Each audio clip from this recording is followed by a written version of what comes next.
Interest rates are continuing to rise. We have new high 2-year yields again this morning on the 10-year and the 30-year Treasury market. A lot of people are anticipating what we're going to get from the Fed minutes that I believe are coming out Wednesday, I think Wednesday afternoon.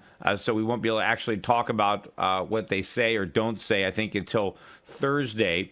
But a lot of people are trying to figure out whether or not the Fed is going to begin its tapering in September or wait until later in the year, maybe as late as December, which might be about the last time that Bernanke gets to do anything if his term is up and he's going to be replaced. Now, it's looking like Larry Summers is the favorite. Before, it seemed like President Obama was going to appoint a woman because, after all, maybe it was time for a woman to be Fed chairman. I mean, after all, you could say that the other Fed chairmen have done all the men have done such a lousy job that maybe we could try a woman. But I don't think their maleness is why they did such a bad job. I think if you just substitute a woman who has the exact same type of philosophy as the men, she's not going to have any more success with that approach simply because, she's wearing a dress or perfume or whatever might make her different. She's got an X chromosome instead of a Y. It's not going to matter. Even if she's more emotional and more in touch with her feelings, none of that is relevant to the job as Fed chairman. But apparently now Larry Summers is, the favorite. I guess it's because the Obama administration, or whoever he's surrounding himself there, I mean, I guess they're better friends with Summers. I mean, he's been around a long time. He's been in and out of these administrations. So I guess, he's probably got better connections than does Janet Yellen. So maybe the connections will win out over the gender factor, and the president trying to throw some red meat to the women's vote, supposedly. And, of course, it shows you, is the women's vote really that dumb? Are they just for sale simply do you just coddle them by just appointing a woman? And that shows that you care about women's issues simply because you appointed a woman to a key position.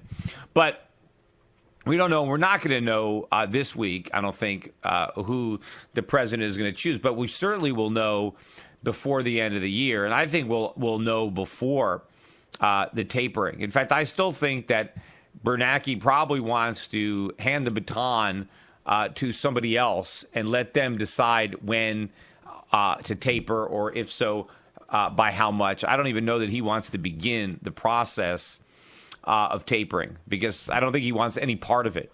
There's an article out today, and this one I think is on Bloomberg, and it talks about how the title is "Last Bernanke Years Show No Signs of Buyer's Remorse." Now, I suppose when they mean no signs, they're not looking, at the Peter Schiff show. They're not listening to me. They don't read anything I write, because that's all I've got is signs. Although it's not, I don't know that I have buyer's remorse, because buyer's remorse would imply that you initially were happy with your purchase and then you became remorseful later on. Well, I was never happy with Ben Bernanke, so I guess technically you can't have buyer's remorse over something that you never willingly bought. I had Bernanke shoved down my throat, and I didn't like the taste of it then, and I'm still barfing it up today. So yeah, maybe that's correct. I don't have buyer's remorse, but there were people that were enthusiastic supporters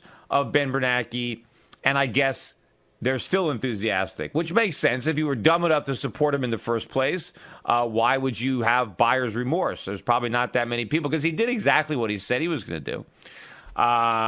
So I don't even know why it would be buyer's remorse. But I think the people that were critical of Ben Bernanke, they shouldn't have, seller's remorse. They shouldn't think, I was critical, kind of like, this is what Larry Kudlow's mea culpa. I criticized him, but now I'm on board.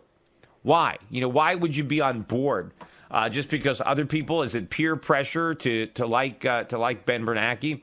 Certainly I know why Wall Street likes him, because they look where the stock market is now, and they look where it was when he came in. They say, hey, he's done a good job. Look, the stock market is up. I've made a bunch of money thanks to Bernanke. Other people think, well, the economy is, we're not in a depression, right? I guess that's the yardstick, right? He didn't screw up so bad. The country's not in the Great Depression, so I guess he did a good job, right? That's how the bar has been lowered, because they think, well, if it wasn't for Bernanke, right, it would be another depression. Well, it's going to be another depression, and Ben Bernanke has a lot to do with creating it. And, a lot of this article on this, buyer's remorse stuff talks about, the exit strategy. And they do have quotes from people that say, look, I really think he did a good job, but it still remains to be seen if he can execute the exit strategy. But, whether or not he can execute the exit strategy is what determines whether or not he did a good job. You see, the expansion of the money supply is the easy part, right? That anybody could do that, right? That is not how Ben Bernanke has to be judged. It's not on his ability to expand the balance sheet. Not the QE isn't how you judge him. It should have to be the withdrawal of the QE, the exit strategy, because that's where it all comes down to. Because if, as a result of the exit, we're in worse shape than we were before the QE was done, then was the QE a success? Of course not. If the result of it is that we're in worse shape, then it was a complete failure. The thing is, you don't realize how big the failure was until you withdraw it, right? So to say that everything's been good, but we're just not sure about the withdrawal, then you can't say everything has been good, because you can't confirm that it's in fact good until after. I mean, kind of like, right, if you're an airline pilot and, it's a smooth flight, right? Everything is smooth, great takeoff, no turbulence, but then you crash land and everybody on the plane dies. Is it a good flight? Can you say, well, it was a pretty good flight right up until the end there. He was doing really good. Everything was going perfect. This was a great flight. Too bad, he crash landed and everybody died. I mean, I would say that if you're a pilot and you crash the plane and you kill everybody on board, it's not a successful flight. The whole thing is a complete disaster, right? I would rather have a lousy flight. I'd rather have a bumpy ride, lots of turbulence, right, and a safe landing. That's what I want. I don't care about the stuff in the middle. If you blow the landing, you've blown the entire flight. And that, I think, is what's going to happen. And the people who are wondering, well, let's just see, because it's going to be a big problem whether or not Ben Bernanke can land this plane. Because he's actually up in the air. He didn't even know how to fly. He's just winging it, right? It's not going to work. So that's going to determine his legacy.